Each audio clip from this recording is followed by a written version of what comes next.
یہ رسولوں کی جماعت جن کا ذکر ہوا انک لمن المرسلین، جو دوسرا پارہ ختم ہو رہا ہے، تو اللہ تعالیٰ نے بعض کو بعض پر فضیلت دی ہے، اور ان میں سے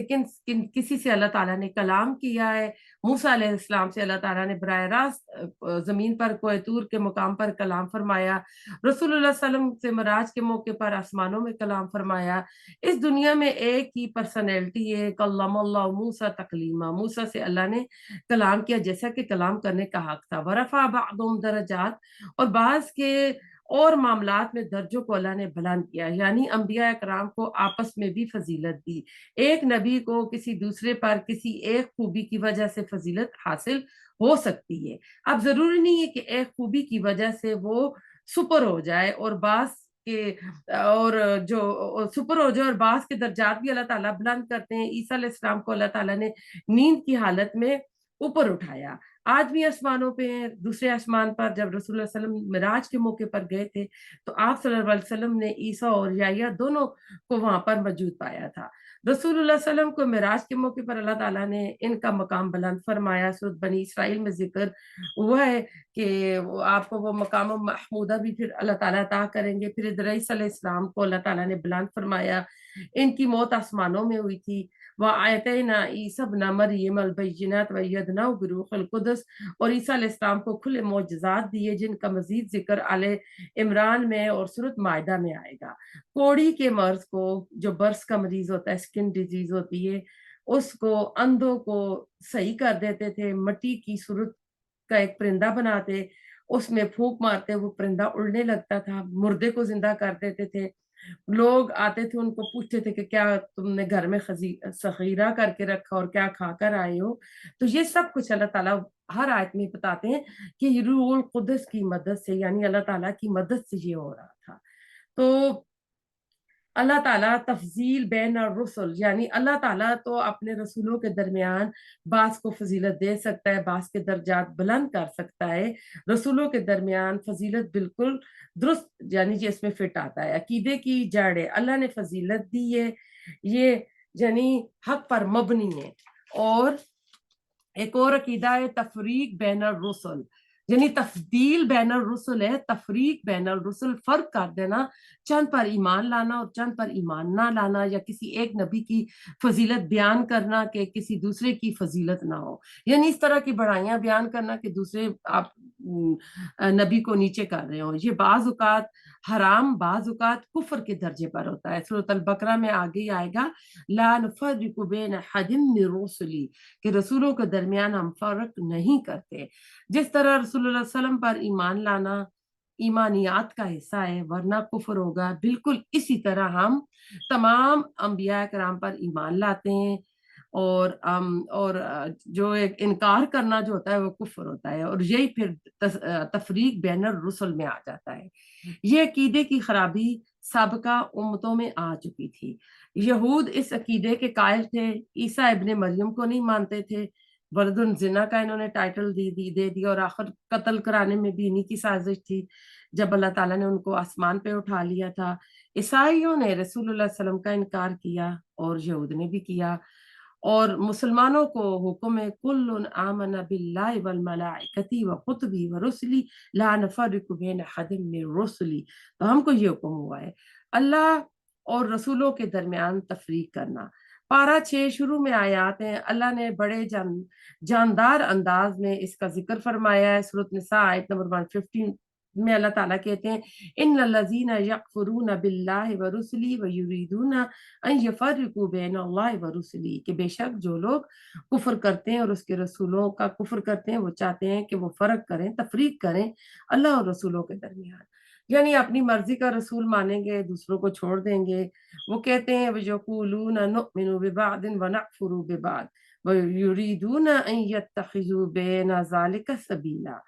تو جو اللہ کو مانے گا وہ ہر رسول کو مانے گا، یہاں جو اللہ کو مانے گا اللہ کی بات کو نہ مانے گا، بعض رسولوں کا انکار کرے گا، درمیان کا راستہ مراد اپنی مرضی کی رسالت وہ چاہے گا، تو اس طرح کام نہیں بنے گا۔ تو کچھ کام ایسے ہوتے ہیں جو اس دنیا میں